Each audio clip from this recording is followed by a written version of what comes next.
Eh bien, on se retrouve aujourd'hui du coup en direct du Salon des Agricultures afin d'interviewer différents professionnels sur ce qu'ils peuvent faire pour l'agriculture et pas que. Et on va commencer du coup dès maintenant. Bonjour. Bonjour. Est-ce que vous pouvez vous présenter s'il vous plaît, donc votre nom, votre prénom et votre poste? Oui, alors je suis Nicolas Bras, je suis responsable de territoire provençal pour le groupe SOR. Donc Ok. SOR est une entreprise qui intervient dans le domaine de l'eau et de l'assainissement dans les collectivités. Ok. Et puis à des branches également qui interviennent dans l'industrie, voilà, que ce soit en France ou dans le monde entier. Et puis je suis également directeur de la filiale de SOR qui s'appelle Vilivia, Ok. qui est en fait une société qui a été créée pour exploiter les réseaux d'assainissement et les stations d'épuration sur le territoire du pays salonnais, donc Salon et 20 Ok. communes autour de Salon.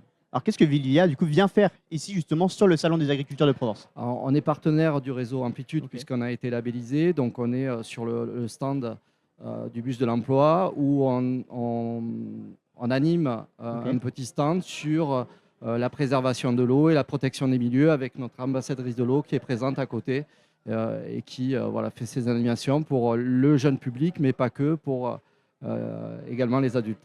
C'est un peu plus quand même qu'un petit stand. J'ai eu l'occasion quand même de me balader. J'ai vu que vous avez une sorte de grand jeu de loi, un petit Ex- peu comme ça. Est-ce que vous pouvez nous expliquer du coup en quoi est-ce que ça consiste? Exactement. Notre objectif, dont nous travaillons sur le pays salonnais, sur les réseaux d'assainissement, notre objectif, c'est de communiquer en fait sur les bonnes pratiques sur ces réseaux d'assainissement, Ok. puisque notre rôle, c'est de protéger les milieux.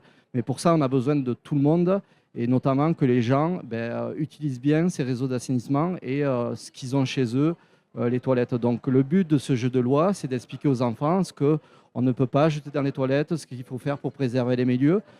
Toutes ces bonnes pratiques en fait, vont permettre de ne pas créer des bouchages, ce qu'on appelle des obstructions sur le réseau qui vont envoyer des effluents vers le milieu naturel par les bouchages qu'on peut voir sur les routes. Donc voilà, c'est tout l'aspect ludique qu'on essaie Ouais. d'avoir.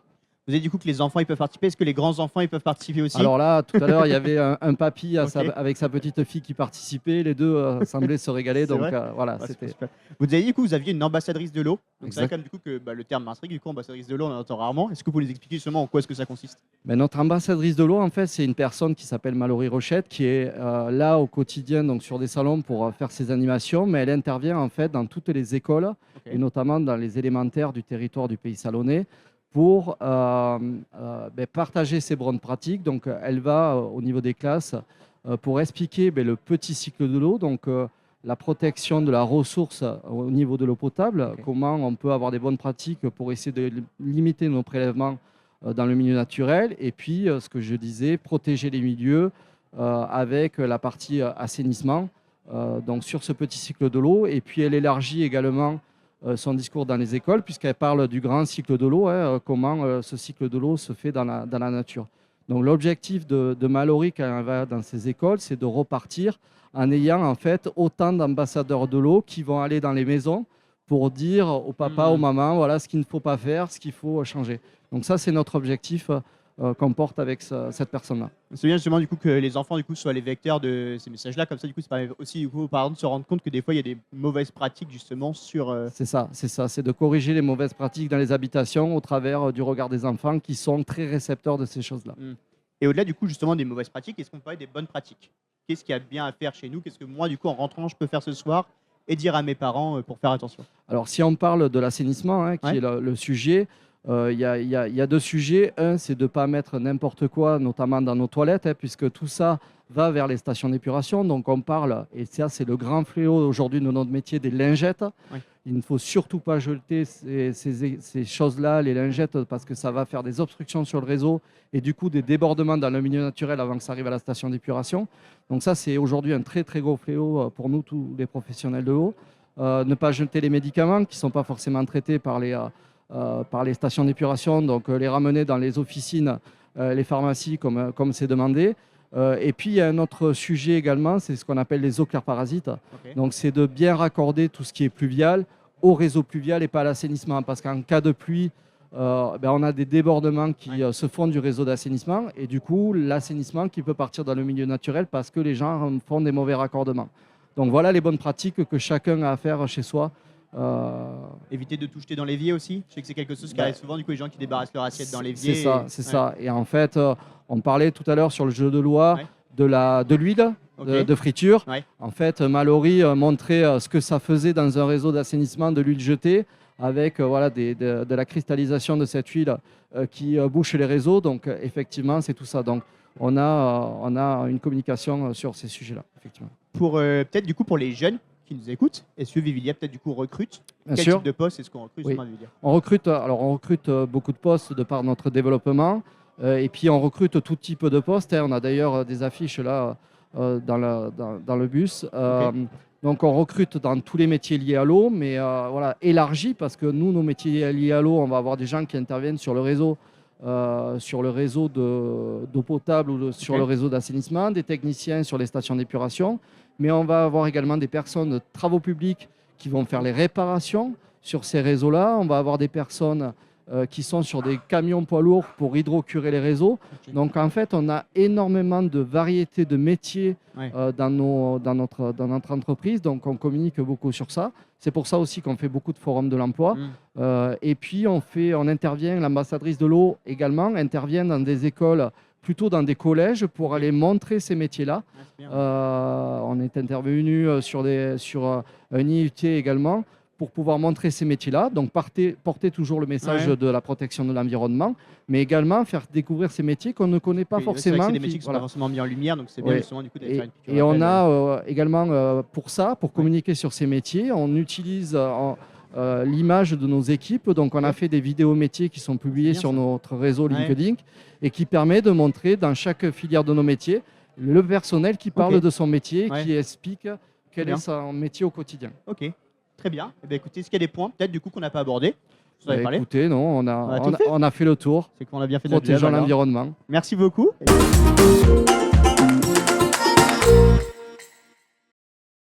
Et on se retrouve, du coup, encore une fois, au sein des agricultures, vous l'auriez deviné, afin du coup d'interviewer des professionnels du monde de l'agriculture, mais pas que. Et on va pouvoir du coup poursuivre avec ces interviews.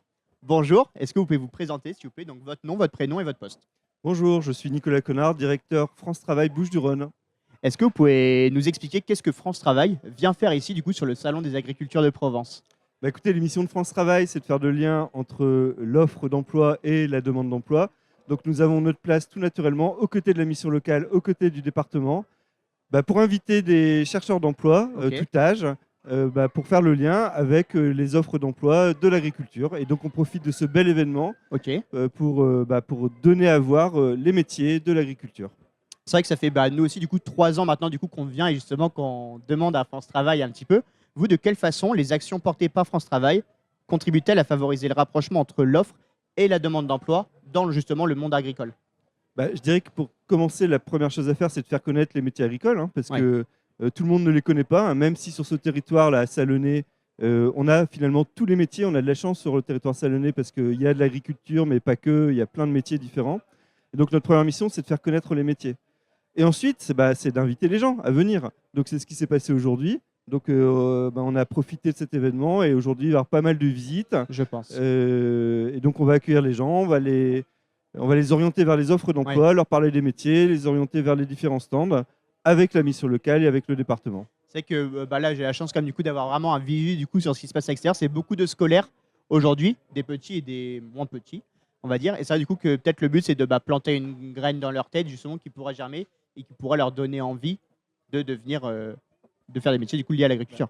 C'est vrai que c'est bien de commencer assez tôt pour informer sur les métiers. Et donc aujourd'hui, il y a une première partie sur les scolaires, mais il y aura aussi des demandeurs d'emploi de tout âge. Et d'ailleurs, si on parle des jeunes, puisque là, je suis interviewé par la mission locale, mais vous savez qu'on travaille beaucoup ensemble et que même avant que les gens soient inscrits chez vous, ou les jeunes soient inscrits chez vous ou chez nous, on va maintenant dans les lycées pro ensemble. Et donc, on mène des actions pour parler des métiers et ça, c'est vachement important. Donc, aujourd'hui, c'est l'agriculture, mais vous avez raison, planter des petites graines pour donner à voir les métiers, déjà donner envie, parce que quand on donne envie, en général, on avance mieux. Et donc, donner envie, c'est important. C'est aujourd'hui aussi l'objectif. C'est vrai que l'agriculture, du coup, souffre des fois, du coup, peut-être d'une mauvaise image ou de mauvaise presse. Il y a du coup des fois à des horaires de travail du coup compliqués ou à des salaires du coup trop bas. Est-ce que les métiers agroalimentaires aujourd'hui, c'est encore des métiers en tension? Alors, je ne sais pas si c'est la mauvaise presse, parce que quand on regarde les médias, je pense que les agriculteurs et l'agriculture en général a plutôt bonne presse. Après, c'est plutôt des métiers qui sont méconnus. Et bien souvent, quand on n'est pas issu de ce milieu-là, on ne pense pas forcément, quand on est jeune, à aller vers ces métiers-là, jeunes ou moins jeunes d'ailleurs. Oui, bien sûr. Alors que c'est un milieu qui reste ouvert aussi à des gens qui ne viennent pas de l'agriculture. Et donc, comme il y a plein de métiers différents, hein, ça peut être tractoriste, ça peut être travailler dans les cultures, etc. Il y a plein de métiers qui sont ouverts et donc c'est important de les faire connaître.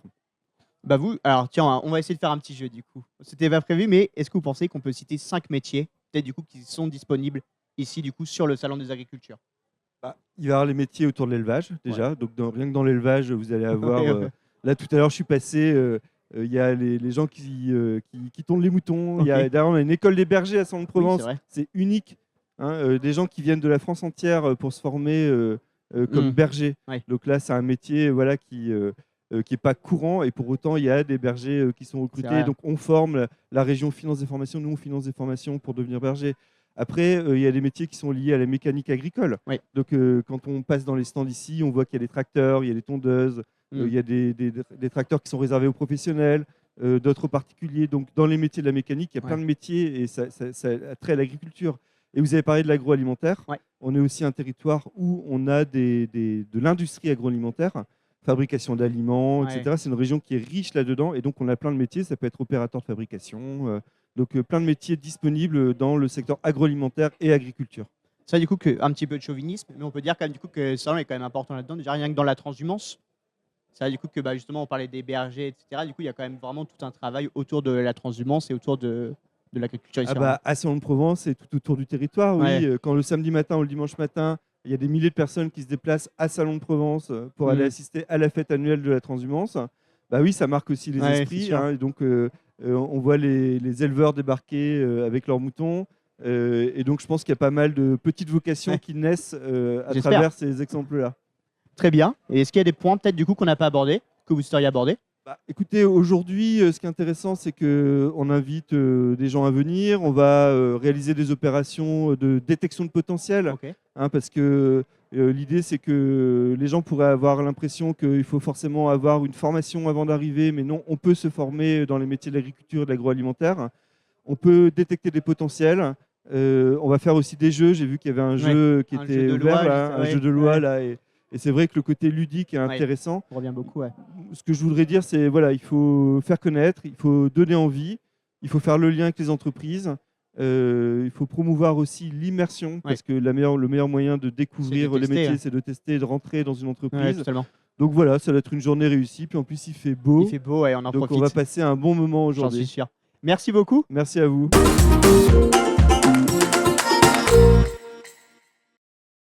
Et bonjour à toutes et à tous. On se retrouve encore une fois au Salon des Agricultures pour parler à des agriculteurs, mais pas que. Et donc, on va pouvoir commencer du coup cette nouvelle interview. Bonjour. Est-ce que vous pouvez vous présenter, s'il vous plaît? Donc, votre nom, votre prénom et votre poste.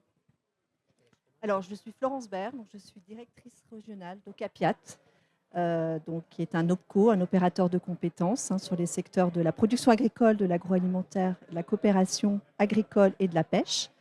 Et donc, je suis directrice régionale de la région PACA, Provence-Alpes-Côte d'Azur. Donc, Hervé Proche. Alors, moi, je suis président du comité paritaire régional d'Ocapiat. Je suis moi-même salarié du monde agricole en cave coopérative. Hein, et donc, je suis là pour accompagner les équipes au niveau territorial, vu qu'Ocapiat, c'est avant tout un conseil d'administration au niveau national, avec un président et un secrétaire général. Et on duplique au niveau régional. Alors, on a commencé un petit peu du coup à parler justement des OPCO, de ces opérateurs de compétences. Est-ce que vous pouvez nous expliquer concrètement ce que c'est qu'un OPCO? Oui, alors en France, vous avez 11 OPCO, dont Ocapiat. Et Ocapiat, c'est donc l'opérateur de compétences pour le monde agricole, l'agroalimentaire, donc qui comprend aussi la coopération agricole, et la pêche et les services annexes.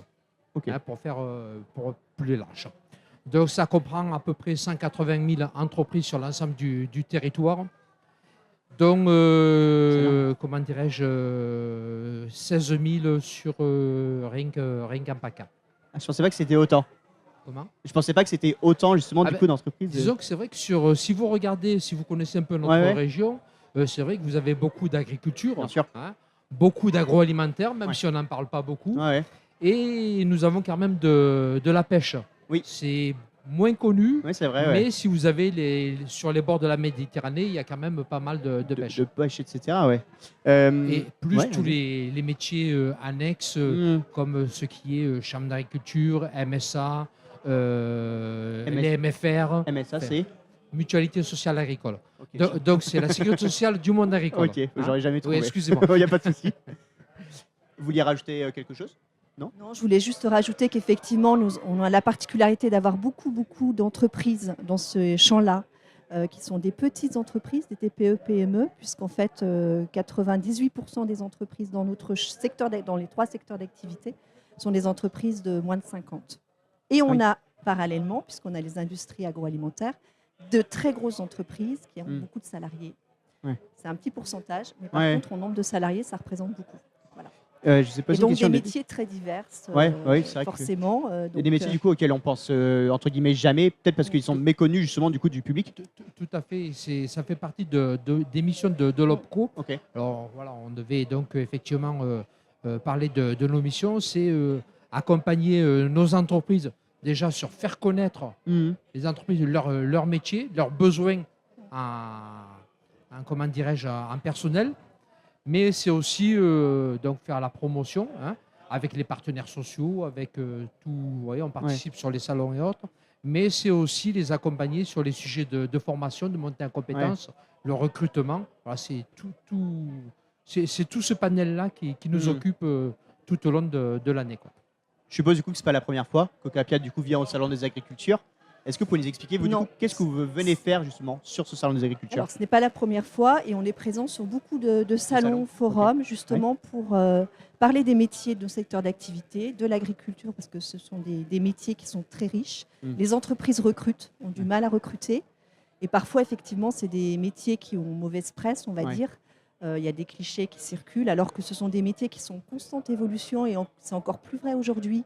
Avec toutes les transitions qu'on connaît, que ce soit technologiques, techniques et écologiques, avec le changement climatique, etc. Ce sont des métiers qui doivent s'adapter. Et donc, écoutez, on n'est jamais tout seul, par contre, pour faire la promotion des métiers. On est plusieurs acteurs autour de ce sujet-là. Mais Ocapiat participe parce qu'on... comme on vous le disait, on a cette problématique de recrutement dans nos entreprises. Donc, on se doit d'accompagner nos entreprises pour trouver des salariés. Après, pour compléter les propos de Florence, et pour citer quelques exemples, on parle beaucoup de la gestion de l'eau. Ça fait partie des formations que l'on accompagne. Vous avez aussi, là, tout à l'heure, on parlait sur le métier de tractoriste. Oui. Le métier de tractoriste aujourd'hui n'est pas le métier de tractoriste d'hier. C'est sûr. Avec déjà un tracteur, il y a l'IA qui est embarqué. Donc ça aussi, c'est pour intéresser les jeunes. On a d'ailleurs beaucoup de simulateurs de conduite, justement pour faire appréhender ce nouveau métier et le travail avec l'IA.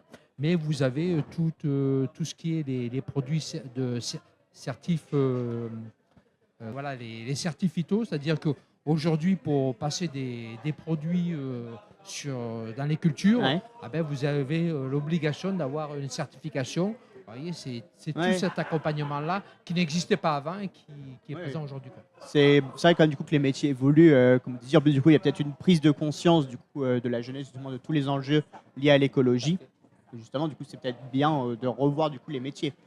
Nous, du coup, le public qu'on accompagne à la mission locale, du coup, sont les jeunes de 16 à 25 ans, demandeurs d'emploi.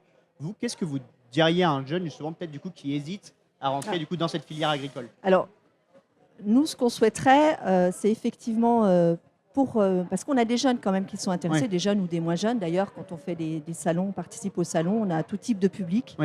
Et on essaye de toucher aussi des jeunes plus jeunes, les collégiens, les lycéens, qui sont en réflexion autour de l'orientation.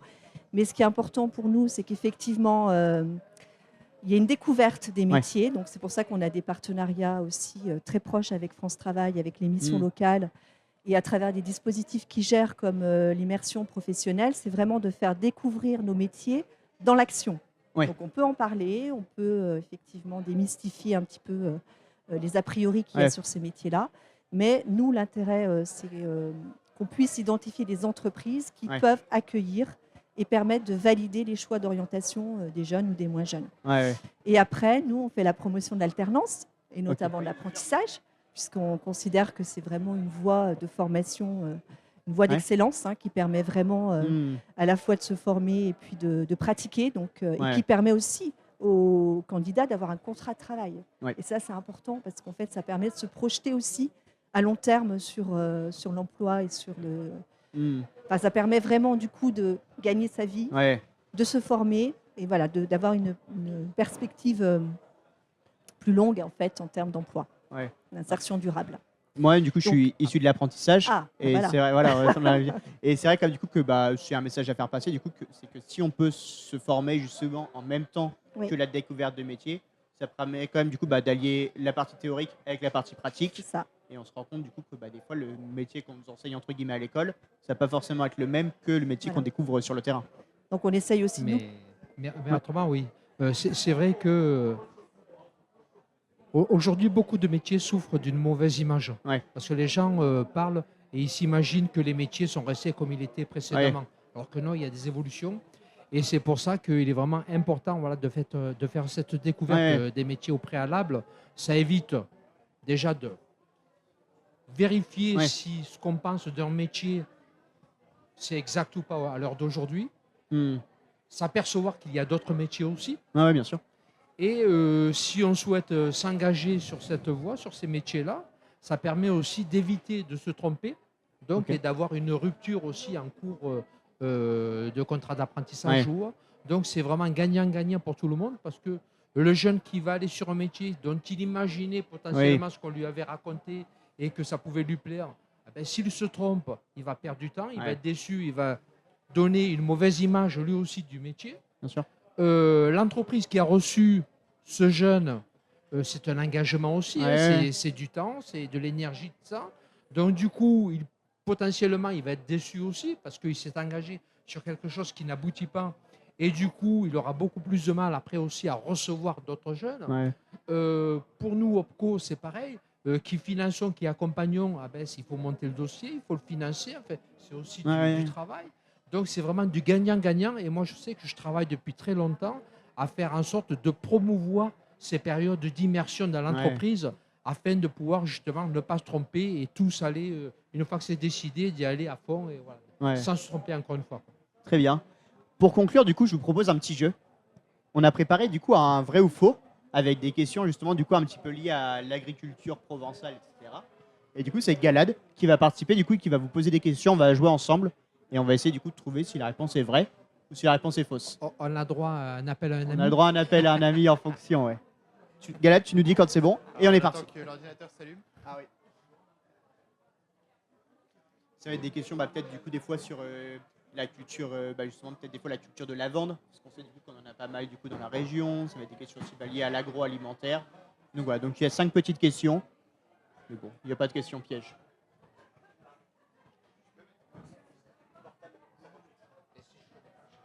Ouais, exactement. On verra du coup. On se redonnera. Alors, on va pouvoir commencer le quiz du coup. La première question de ce vrai ou faux, c'est la France est le premier producteur mondial de lavande fine, notamment grâce à la Haute-Provence. Est-ce que la lavande est le premier producteur de lavande fine, notamment grâce à la Haute-Provence? Non. Vous pensez pas? Je pense pas. Alors, c'était vrai du coup. Ah bah. La France produit environ 80% de la lavande fine. Et les plateaux de Haute-Provence, entre 800 et 1800 mètres d'altitude, concentrent l'essentiel de cette production. Ok. Très bien. On peut passer à la question suivante. Le rosé de Provence représente environ 40% de toute la production française de vin rosé. Est-ce que vous pensez que c'est vrai ou est-ce que c'est faux? Est-ce que 40% de la production de rosé en France est faite en Provence? On dit oui? Allez, on va dire vrai cette fois-ci. Une bonne réponse. Ah, voilà. La Provence est de loin la première région productrice de rosé en France et après près de 40% des volumes nationaux, de 5 à 6% de la production nationale. Nationale? Nationale, ouais. Ouais, donc 5, c'est énorme. Hein. C'est vrai que la plupart des bouteilles de rosé qu'on voit, du coup, elles sont souvent issues de Provence. le melon de Cavaillon est protégé par une AOP, appellation d'origine protégée. Oui. C'est faux. Le melon de Cavaillon bénéficie d'une IJP, d'une indication géographique protégée, depuis 2010 et non d'une AOP. La nuance est importante.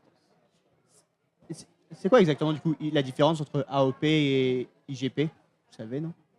IGP, c'est un secteur géographique peut-être? Ouais. Ok. IGP, c'est indication géographique Ouais. protégée. Ok. Et AOP, C'est l'appellation du nom. protégée. Ok. Là, c'est vraiment. Ouais. Il y a des questions fourbes finalement. Hein. La truffe noire du Vaucluse représente plus de la moitié de la production française. La truffe noire du Vaucluse, c'est environ la moitié du coup de la production française. On pense que c'est vrai? Allez, on va dire vrai. C'est une bonne réponse. Ah, bravo. Ouais. Est-ce que vous pouvez parler dans votre micro aussi? Ouais. Alors oui. On parle toujours de la truffe du Périgord, mais il faut savoir que le marché de Carpentras et de Richeranche, ce sont les plus gros marchés de truffes. Il me semble du coup justement que c'est l'info que tu avais donnée. Ouais, il y a à peu près 70% de production nationale de truffe noire qui se fait dans le Vaucluse. Vers Carpentras. À Carpentras et à Richeranche? Ouais, c'est ça. Ouais. Bravo. Ah, il y a des connaisseurs quand même du coup de la truffe noire. Et une dernière question? On peut pas être mauvais surtout. La Camargue est la seule région risicole de France métropolitaine.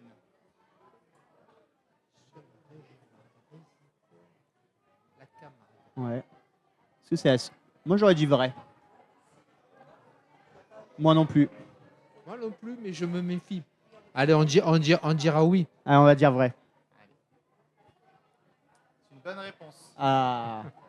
La Camargue concentre l'intégralité de la production de riz en France métropolitaine avec environ 15 000 à 20 000 hectares cultivés chaque année. Ouais, ça m'étonne pas. Belle région. Très bien. Eh bien écoutez, merci. Est-ce qu'il y a peut-être des points du coup qu'on n'a pas abordés, que vous souhaiteriez aborder? Non, c'est simplement rappeler qu'il est important à tous les niveaux, que ce soit les partenaires sociaux, les partenaires d'une manière générale, alors que ce soit institutionnel ou autre, que ce soit les familles, que ce soit les jeunes et moins jeunes. Il est vraiment important qu'ils connaissent leur pro, parce qu'on peut les accompagner tout au long de leur carrière professionnelle. Et donc, c'est justement avec ce partenariat et ces échanges des uns aux autres que l'on peut faire connaître et du coup aider justement dans l'évolution des métiers, voilà, avancer tous ensemble, quoi. Très bien. Eh bien, merci beaucoup pour votre participation.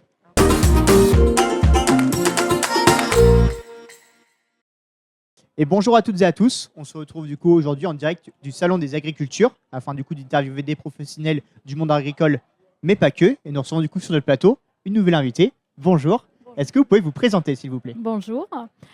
Merci de m'avoir invitée. Donc, je suis Anne Rubinstein et je suis déléguée interministérielle à la prévention et à la lutte contre la pauvreté.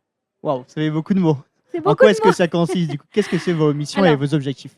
Mes missions, c'est de rendre cohérentes les politiques de lutte contre la pauvreté qui sont très variées dans à la fois dans leur public, mais aussi elles sont portées à la fois par l'État, à la fois par les communes, les villes, les intercommunalités.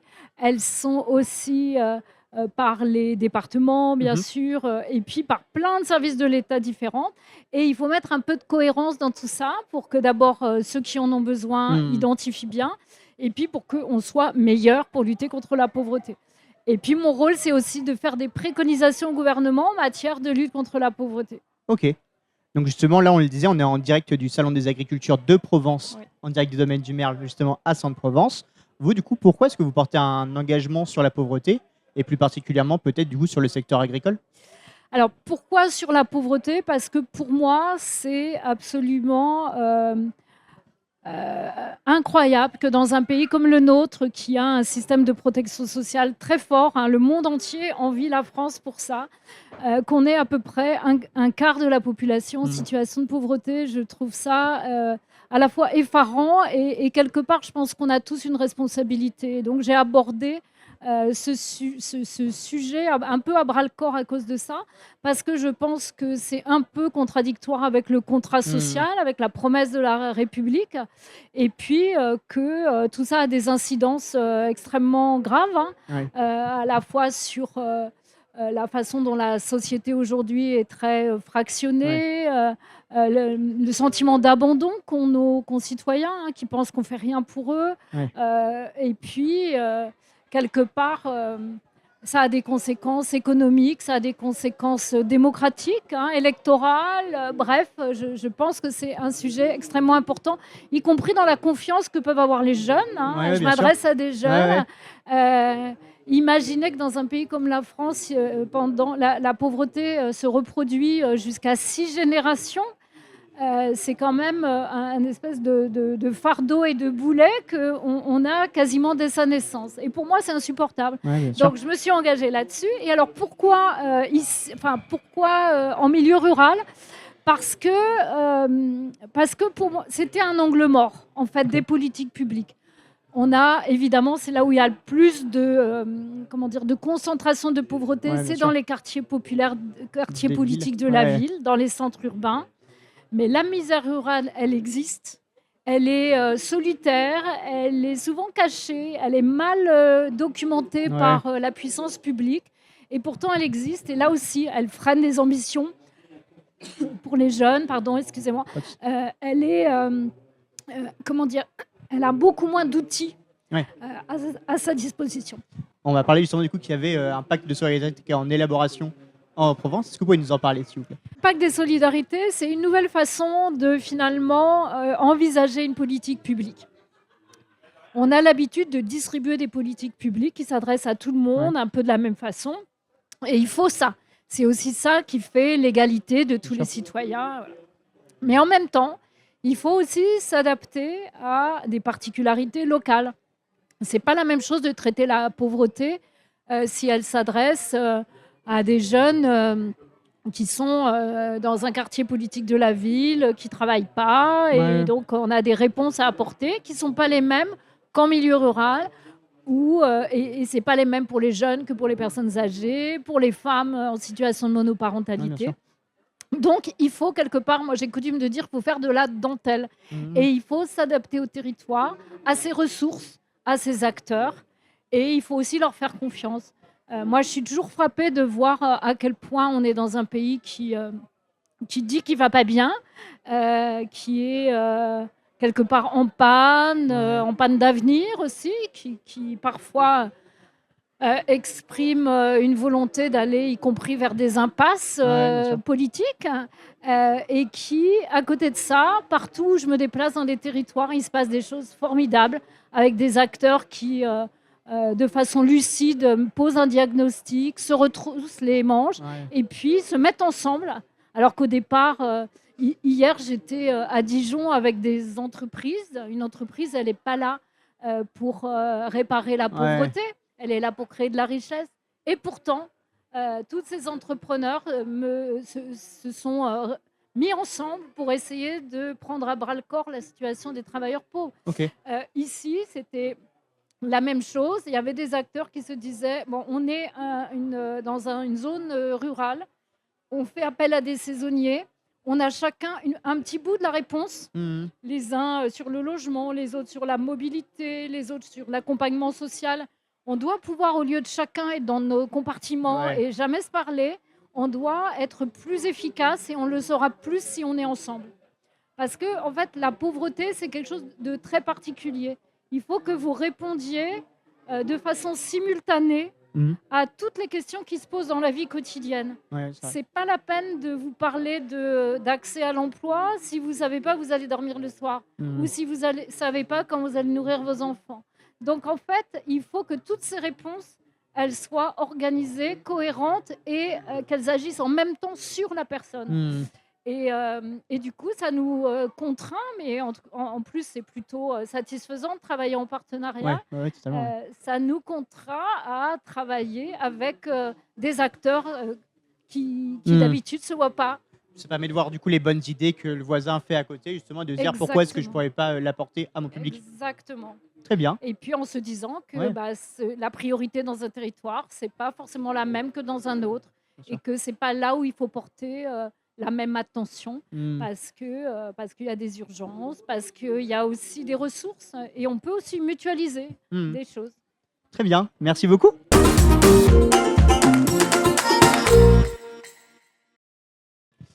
Et donc bonjour à toutes et à tous. On se retrouve aujourd'hui en direct du Salon des Agricultures de Provence pour la 9e édition. On va pouvoir du coup interviewer des professionnels du monde agricole, mais pas que.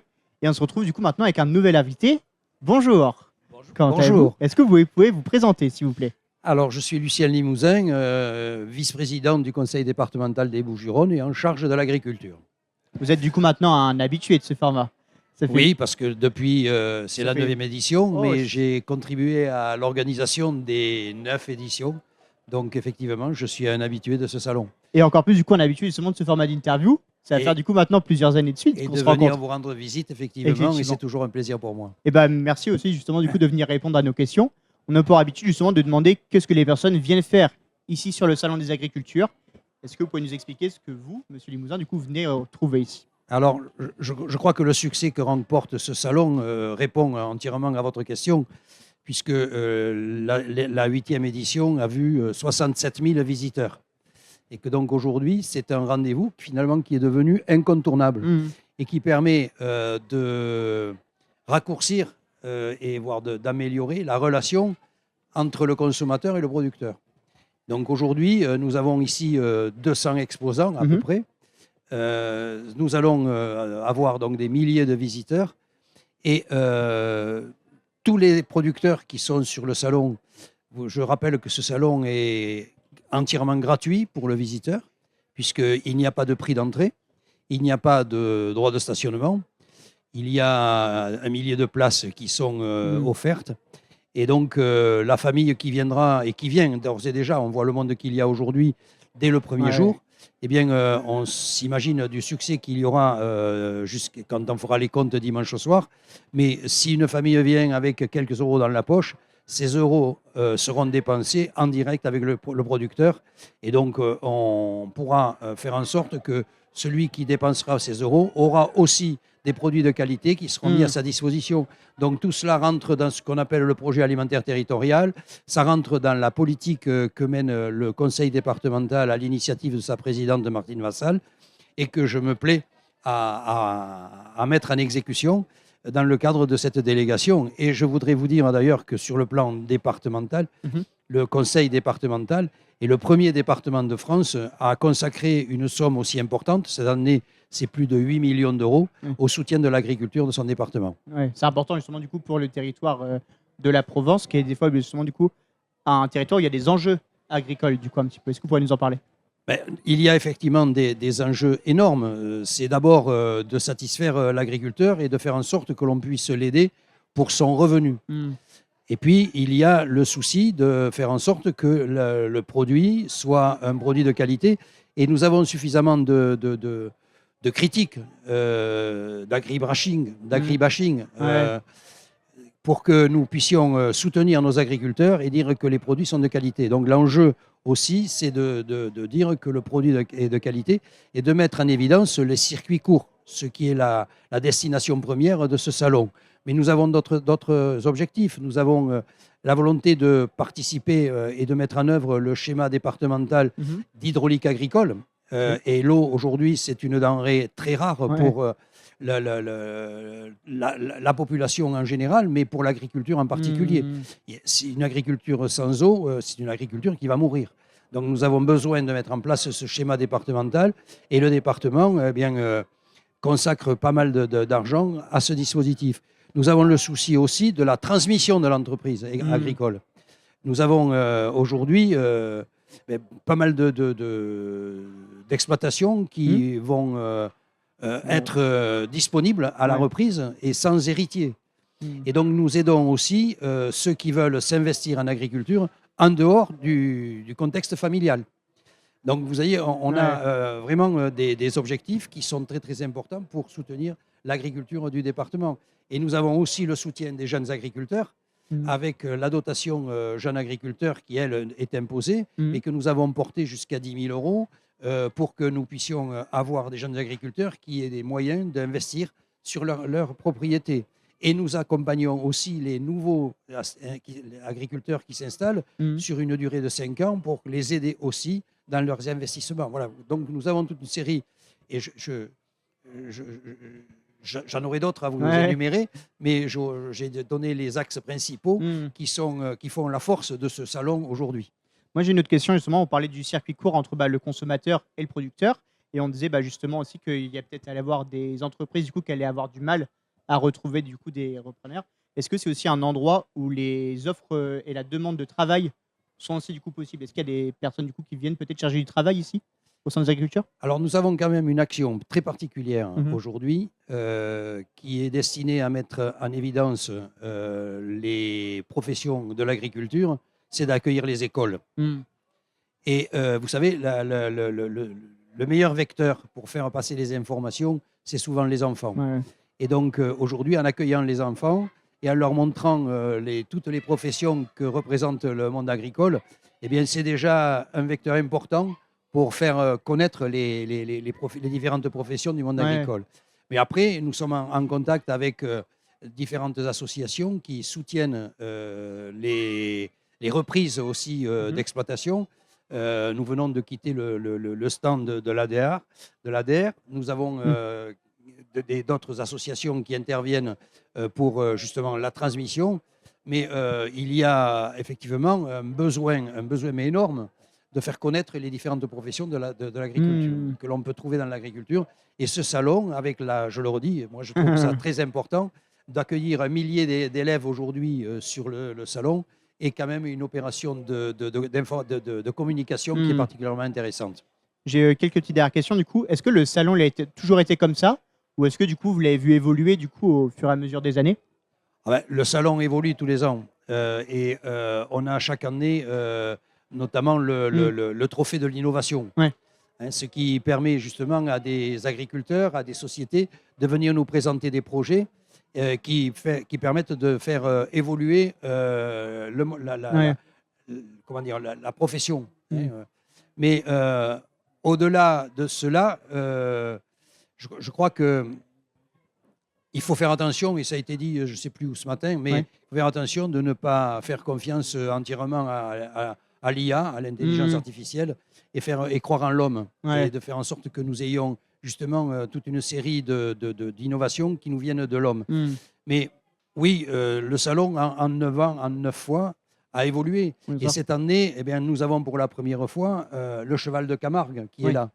Et c'est une représentation quand même très forte de nos traditions, de la tradition camarguaise très très forte. Tous les ans, nous avions précédemment aussi un espace consacré à la course camarguaise. Dans les arènes. Et le département est très très investi dans le soutien de tout ce qui concerne la Camargue et notre identité provençale. Très bien. Qu'est-ce qu'on peut attendre du coup pour la prochaine édition? C'est une surprise qu'on vous réserve. L'année prochaine. Ce sera la surprise qu'on vous réservera. Et si je disais dès cette année ce qu'on va faire l'année prochaine, quand vous m'interviewerez l'année prochaine, j'aurai plus rien à dire. C'est vrai. Et on se retrouve l'année prochaine du coup pour parler de ces questions-là. Ce sera avec plaisir. Très bien, merci à vous.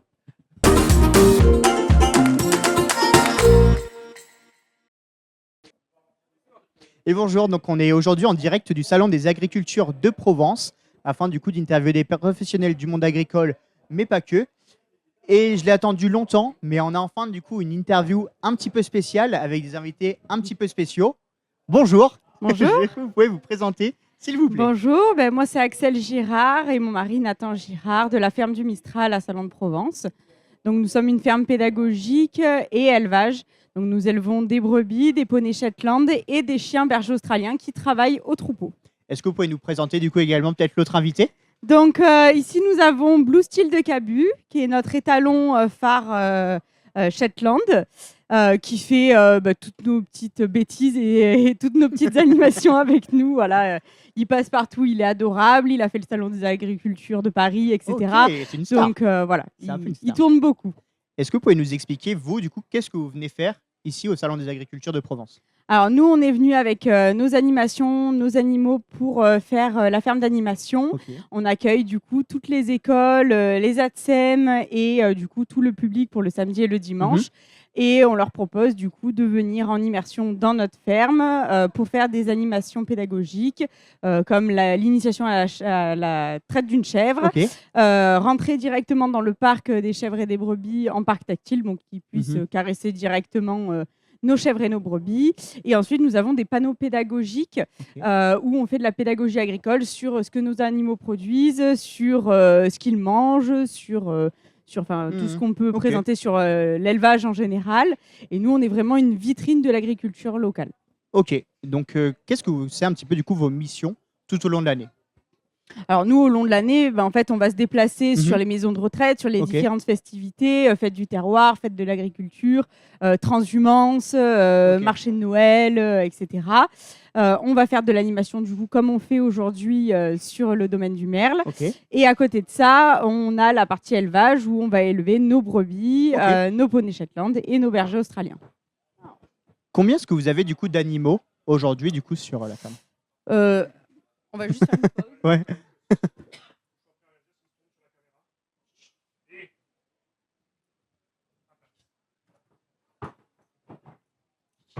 C'est juste qu'il y a les comptes poids qui sont passés. Ouais. Alors, là. C'est bon. Du coup, Donc, on je en vous demande était. combien est-ce que vous avez d'animaux aujourd'hui du coup sur votre domaine? Sur le domaine du merle, on est à une grosse quarantaine, Ok. à peu près. Et dans votre ferme? Sur notre ferme, on est à plus de 100, Ah oui, d'accord. 120. Ok. Déjà, on a une trentaine de poneys Shetland. Ok. Donc voilà, ça commence à faire. Et après, on a nos chiens de travail, etc. Et on a aussi la maille alpaga que l'on déplace sur les autres festivités qui sont plus adaptées pour eux. Ok. Et vous, du coup, comment est-ce que vous êtes arrivé un petit peu du coup dans ce milieu-là? Alors nous, on a commencé nos études du coup dans l'élevage équin. Donc nos formations, l'élevage équin, c'est les chevaux. Les chevaux, ok. Voilà.